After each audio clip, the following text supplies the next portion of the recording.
Hey guys, and welcome to day number 1 of my 25 Days of Christmas card series for 2020. So this year I'm going to do things a little bit different. If you guys saw my live about a month or so ago, each day I'm going to be collaborating with one other content creator or YouTuber, whatever you want to call them. And we kind of picked a theme. I have 25 people that I'm going to be working with and 25 different themes. So today is day number 1, and I am collaborating with Desiree today, which I'm sure you guys all know, and I will link all of her information below.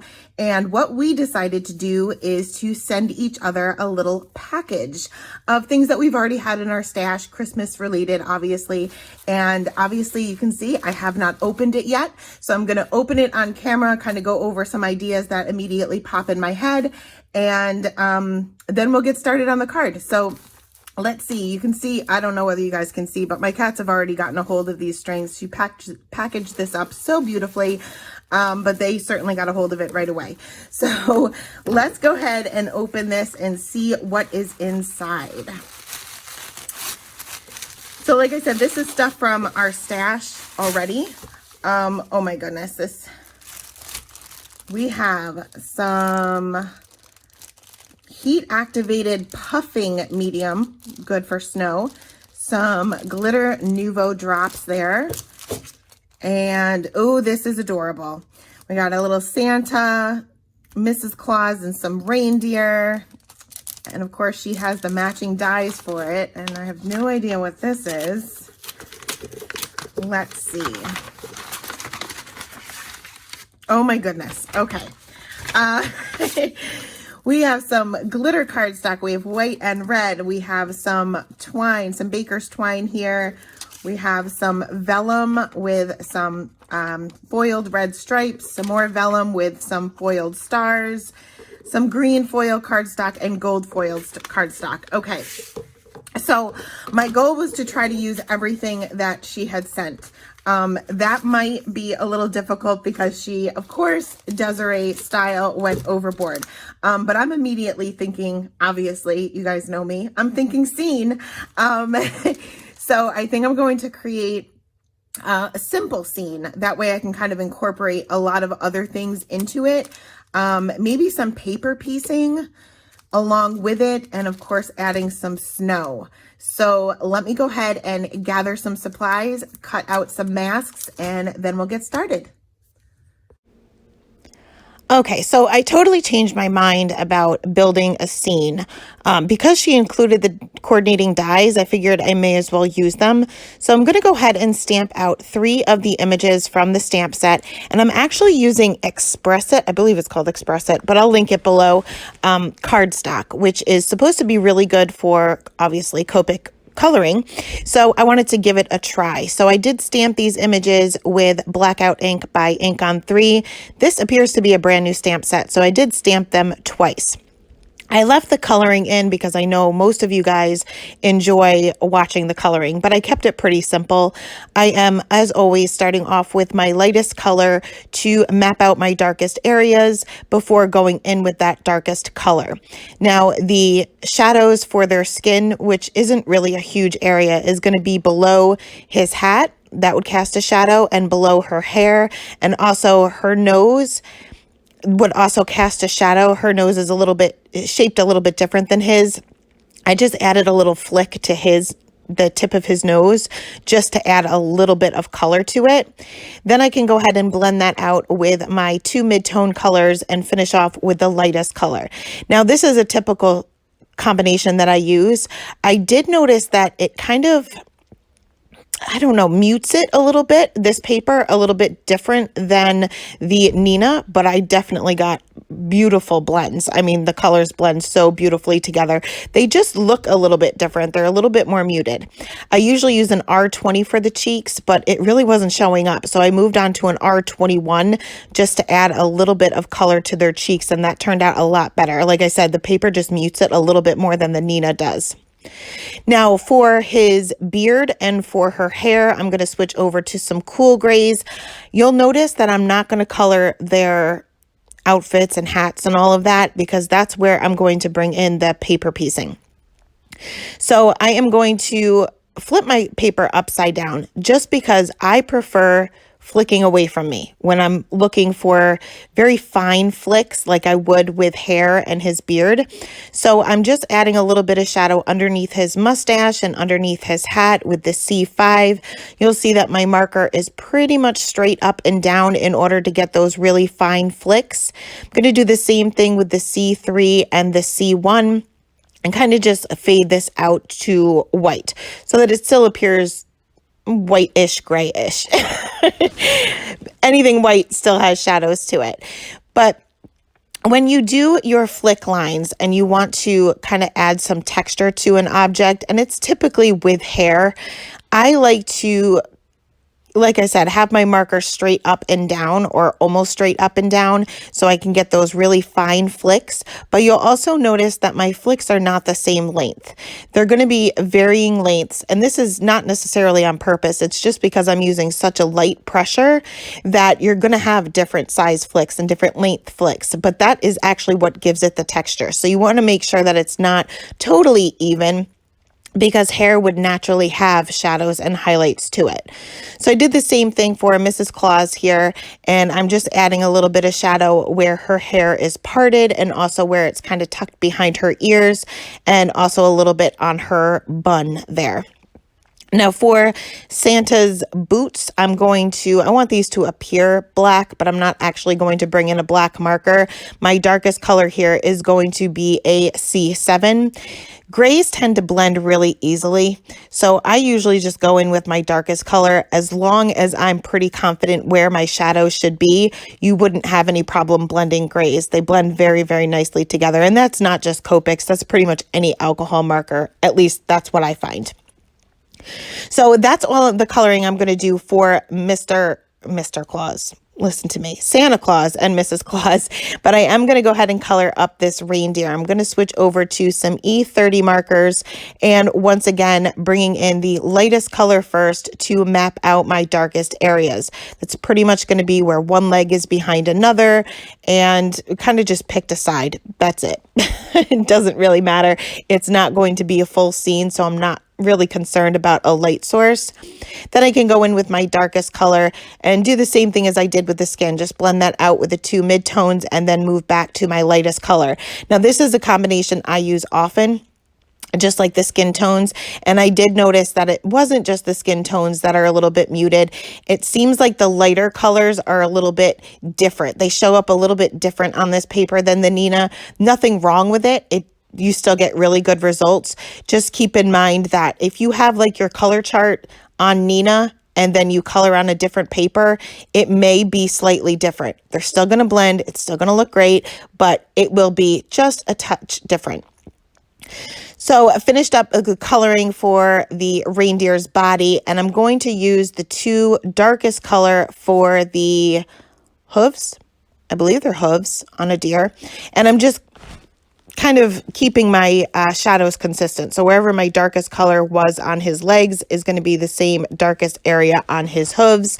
I'm going to use the same combination for his antlers too. However, I'm going to just use the lighter colors. So even though I'm using the same markers, it's going to have a little bit of variation there. So I'm going to leave his little collar separate. I'm not going to color that because that is also going to be where I do some paper piecing for that as well. I did just color in his Santa's gloves, but you're not going to really see too much of that anyway. So once my coloring was done, which still kind of looks a little bit weird, I am going to use the coordinating dies, and I just stick those down with some Post-it note tape before running that through my Gemini. That way they don't shift around as they go through your die cutting machine. Now that my pieces are somewhat colored and all cut out, now I can work on the paper piecing. So this is where their little outfits and aprons and bows and everything else is going to come into play. And I'm going to use those papers that Desiree included in the package. So I'm going to start by stamping out Santa on this red striped foil cardstock as well as this white glitter cardstock. And I'm only going to be cutting the pieces that I need. So any of the white areas like the base of his hat and the base of his jacket are going to be the white glitter, and his jacket itself and his hat will be the red foil. Now, when you're doing your fussy cutting, you want to just make sure that you're cutting right along that black line so that we don't have too much of a border or we don't cut too much. Now, once I had these pieces cut out, I realized that vellum is obviously transparent, so I needed to add a little bit of shading. I didn't need to. I take that back. I didn't need to, but I felt like I needed to for his hat and his jacket. So I'm just bringing in those cool grays. You're not going to see it very much. It's not going to appear gray, but like I said, everything white still has shadows to it. So the white areas or the transparent areas of this vellum, you're still going to be able to see the shading through. Obviously, the foiled area where the red is, you're not going to. And honestly, it probably didn't make too much of a difference, but that's just the way I am. So once I am all set to kind of start assembling everything, I am first going to take a black Copic marker and I'm going to go along the edge of each piece. I like to do this from the back just in case my marker slips. And this way I still have that black outline around each part of the image, and it will look a little bit more seamless with the actual original stamped image. Once that's done, I can just fit these little pieces right over the part of the image that they were originally stamped in. I prefer to use wet glue, period, but I prefer to use wet glue for something like this as well. That way you can shift it around if needed. For the vellum, I just added a dot of glue where the red stripes are so that you can't see it. I do have a little visitor here, so I had to take a little bit of a break, give him treats, bribe him with treats, I should say. He is going to be about 90 pounds by the time winter even begins because he has been spending a lot of time in the craft room, and the only way, well, I think he's catching on, but the only way that I can get him down is by giving him treats. He's not stupid. So I'm just fitting these pieces exactly where they belong. I was missing the hat. So when Frankie jumped down, I think that he took the hat with him. So I had to kind of chase him all over. And sure enough, it was stuck to his tail, believe it or not. So who knows how that happened, but I was able to find it at least. So once Santa is done, it will take a couple of seconds to dry, no matter what wet glue you use, just because it's not like real paper. It's just a different texture, I guess. Then I can move on to Mrs. Claus, and I'm pretty much going to do the same thing, so I'm not going to show you this entire thing, but I am going to bring in that green foiled cardstock that she also included for her little hair tie or scrunchie or whatever you want to call it, as well as the bow. I did originally stamp it in the blackout ink because it's sitting right there, but it did smear on the foiled cardstock, so I ended up bringing archival ink just for that foil cardstock. So I cut all of those pieces, did everything exactly the same, as well as the reindeer. I used the gold foil cardstock from the package that she sent for his little collar. Now I'm kind of just arranging everything onto a card panel the way I think I'm going to want it. And I'm just going to use a pencil to very lightly draw out where my ground would be, I guess, where my snow is going to be, because we're going to use some of this heat activated snow stuff from Brutus Monroe. I can't think of the name of it right off the top of my head, but I'll link it below. I've never used this product, but we're going to try it. This is kind of a go with the flow type of card. I really didn't have too much of a plan in mind. So I wasn't sure of the consistency of this because, like I said, I didn't test any of this out before I actually sat down to make the card. I did add a little bit of color to the background. Looking back, I wish I would have added more because it really wasn't too visible once everything was said and done. But I used a little bit of Broken China Distress ink just to add a little bit of color so it's not plain white paper. Again, would have definitely added more had I known it was going to look the way it looked. Next, I am going to add my snow. So I'm going to go right over this pencil line, and this stuff is thick. It almost is like a gritty texture, just like snow, actually, but it didn't flow out like a snow marker like I'm kind of used to. So I ended up taking a palette knife and kind of just smushing that around. I don't necessarily want it to be flat. You can use this with a stencil. It probably would be gorgeous, but I wanted it to be puffy because that's the way snow is. I did have to add quite a bit of it to get the look that I was going for, and it does say that it is heat activated. So again, wasn't exactly sure what was going to happen when I added the heat, but I let my heat gun heat up for about 30 seconds or so before bringing it to the paper, and then added my heat, and I didn't see anything happening. So I was kind of wondering what exactly was supposed to happen. I heated it from the front and the back, and I added quite a bit of heat to the point where my paper was pretty warped, but wasn't sure if I was actually supposed to see something. So I decided to let it dry for a couple of seconds, and then as I touched it, it was permanent. So I guess just the heat makes it permanent. It doesn't actually change the look to it, which I'm totally fine with because it looks amazing.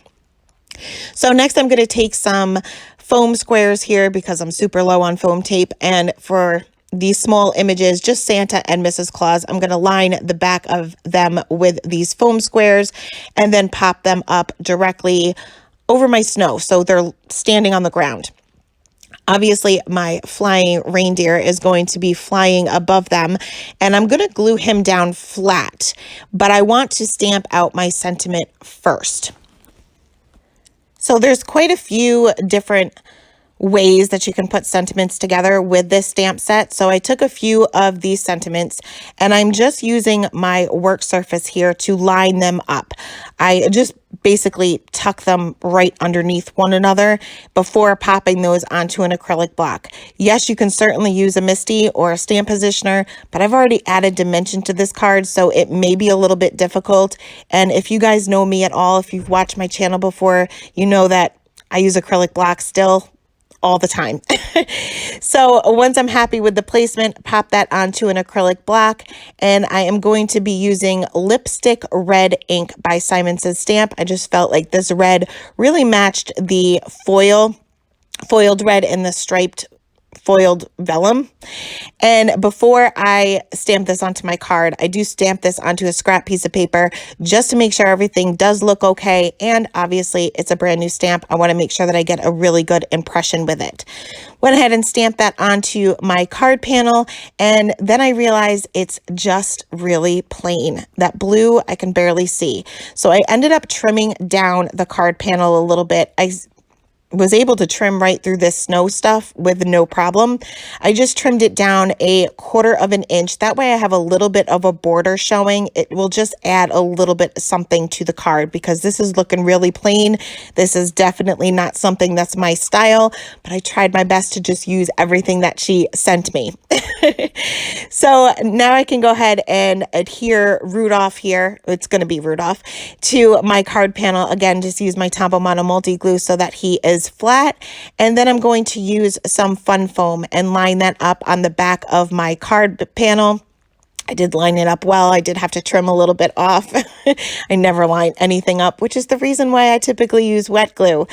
I also lined the back of this with some very strong double-sided adhesive, but before I adhere this to the card, I want to make sure that I stamp the inside. I'm trying to remember to do this, especially with Christmas cards, because I usually send out about 150 Christmas cards every year, and I do not want to have to go back and stamp the inside of them like I had to do last year. So I'm trying to kind of keep up with that as I go. I stamped out the ho ho ho kind of at a diagonal, and then decided that was a little bit too plain for the inside. So I took a strip of that foiled striped vellum just to fit where the card actually is folded on the inside, just to add a little bit of something extra. I think this is probably about 1/4 of an inch. Again, I just put the adhesive where the red stripes are so that you don't see it through, and then just trimmed off the excess that was kind of hanging off the end. Once that's done, I can remove the double-sided tape on the back of my fun foam and stick that down to the top of my card base and finish off with the Enamel Accents by Ranger, just I think it's called Cherry Red. I don't even know if they make them anymore. You can certainly use Nuvo drops for this for Rudolph's nose. And that is it. That is the card for today. As always, I will leave the information and the supplies listed in the description box below, along with Desiree's video for today's collaboration. Thanks so much for stopping by and have a great day. Bye.